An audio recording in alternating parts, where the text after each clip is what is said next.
I was on my way to drop out of college when I got a text from a girl named Joanna in my psychology class. She said there was a new lab in town offering $20,000 to people to volunteer for some medical experiment. I didn't know whether to laugh or cry. You see, I didn't want to drop out of college, I just couldn't afford it. I'd flunked a few tests and my parents had stopped paying for my tuition fees because they were so disappointed in me. Well, I'd show them. I'd sign up for this experiment and get my cash dollar. I messaged Joanna back and asked her where I could sign up. She said she was driving over there now and would pick me up. Wow, this was too good to be true. When we pulled up at the address, I was a bit confused. It didn't even look like a hospital or anything. In fact, it looked a bit creepy. We walked towards the entrance, and I seriously felt like we were about to be murdered or something. The door slid open, and inside everything was white. It was so bright, I actually pulled my shades down. There was no one around, so I said, "Hello?" nervously, and suddenly a man in a lab coat appeared from behind a glass door.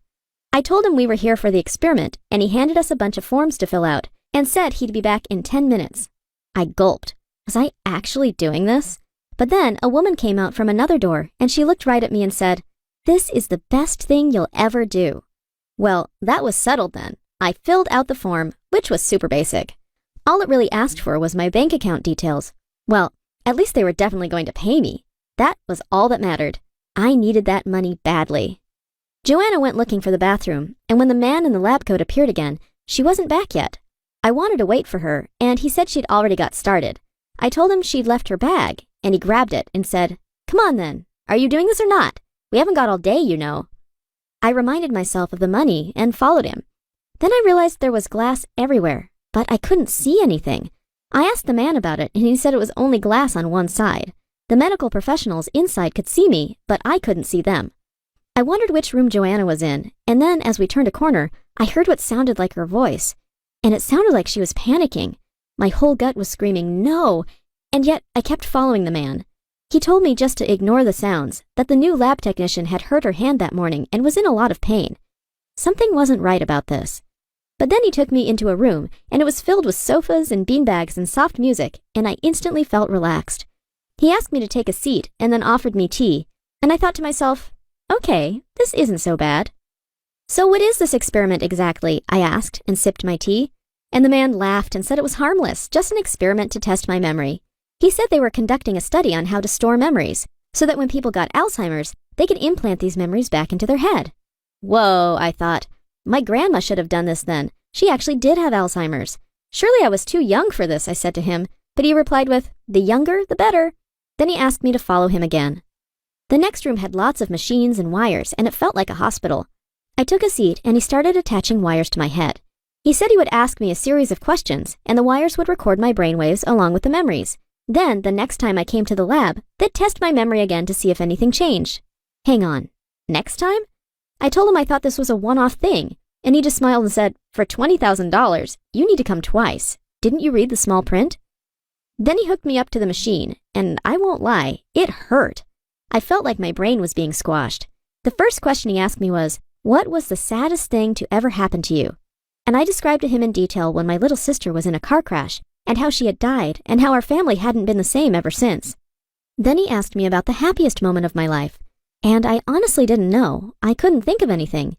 And then I decided it was probably the day Damien asked me to be his girlfriend last year. The questions continued, all kinds of random questions. And then after a while, I really started feeling sick. My head felt fuzzy, and I couldn't remember anything. I must have fallen asleep because I woke up on the sofa in the nice room, and the man was standing there telling me I could go home now, and that I should come back in 1 month for the second part of the experiment. "And what about the money?" I asked him. He said they'd deposit the first half into my account before the end of the week. Then he opened the door, and I took that as my signal to leave. The first thing I did when I got out of there was to try and call Joanna, but she wasn't answering, and her car wasn't there anymore. I couldn't believe she'd just leave me there alone. I only made it about 50 meters before I had to stop. Suddenly, I didn't even know where I was going. I grabbed onto a nearby wall and slid down onto the ground, clutching my head.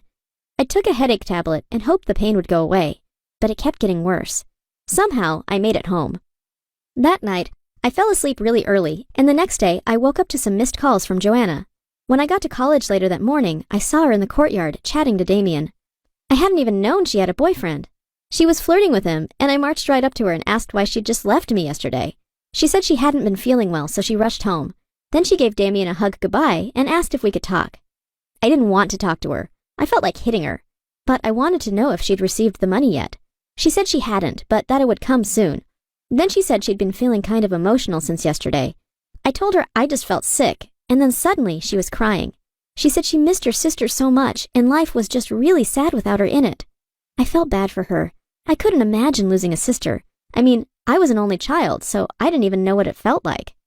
But then I got a message from my mom asking if I could pick up flowers on the way home for Amy's grave, and I had no idea who Amy was. My head felt fuzzy, and all I could think about was the clock ticking. If I didn't pay my tuition before the end of the month, I'd be kicked out of college. That day I passed out in class. Luckily, it was in psychology, so Joanna was there too. She was the one who brought me water, and when I'd woken up, she said she was worried about the experiment and that we should go back and tell them how we were feeling. We drove over there and everything looked the same as yesterday, except this time the doors didn't open when we pressed the button. We sat and waited for a while, and eventually a guy came out a side door smoking a cigarette. He was on his phone, so while he was distracted, we slipped inside. Oh my gosh, it was like a glass maze in there. I was freaked out knowing they could see us. And then I heard voices. Listen, man, I don't know what happened. The memories aren't on the database. I messed up, man. And then I heard, oh crap, look who it is. And then the same man from the day before came through a door and asked what we wanted. I told him I'd passed out and been having extreme headaches and said that I thought it was his fault. Then I demanded my money. He asked how we'd gotten inside and said we were trespassing and that he'd call the police if we didn't leave immediately. I was shocked. I told him we would call the police if he didn't pay us the money he owed us.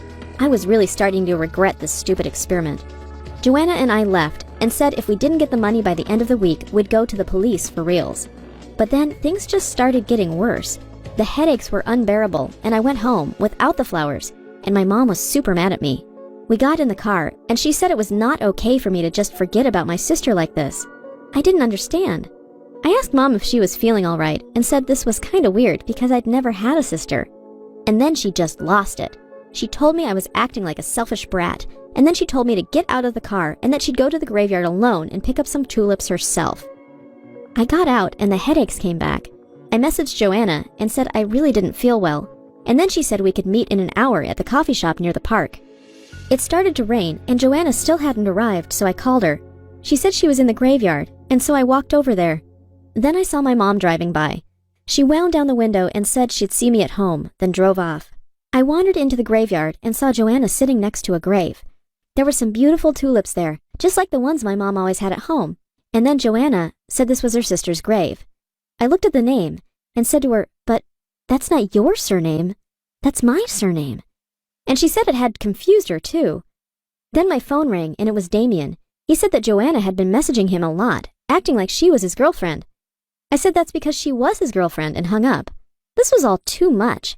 And then I remembered my mom had said the name Amy that morning. And this grave said Amy. And the headache came back and I thought I was going to fall over. I told Joanna I couldn't handle this. Something wasn't right. I told her I didn't want to talk anymore. I went home and the first thing my mom said was that she'd seen a sweet young girl going towards Amy's grave, but she didn't recognize her. And then I looked around the hall and there were family photos of me, my mom, my dad, and another girl. Was this Amy? Why couldn't I remember her?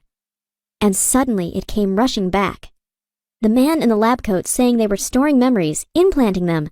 What if they'd just implanted my memories into Joanna by accident? And then Joanna called, and she sounded hysterical, saying she'd never had a sister, that her mom was worried about her, that Damien had called saying he was my boyfriend, not hers. And then I knew the medical experiment had gone seriously wrong. I called the police. I told them the address of the lab and said I thought there were people operating illegally there. An hour later, the police turned up at my door, saying there had been a fire, that the lab I mentioned had burned down and they couldn't find any information about it. I wanted to scream. What about my money? They'd completely tricked us. I told the policemen about the experiment, and they looked horrified and said there was no way this kind of thing was okay. Joanna and I both got taken to the police station and had to explain everything. And it turns out she'd not been asked any questions about memories. She'd just been hooked up to a machine and said it had really hurt. And afterwards, her head had felt different. She still believed she had a sister called Amy who'd died. But then I explained that this was my memory, that they'd somehow implanted into her brain. It honestly feels like some kind of sci-fi horror story. And yet, this is my reality. The police are still investigating, and I really hope they find those criminals soon. The worst part of it all isn't that I didn't get my money.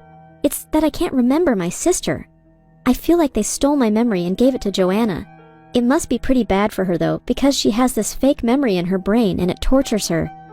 As for Damien, he was my boyfriend all along, and now that Joanna understands what happened, she's backed off. This is seriously messed up though, and I fear my life has been changed forever.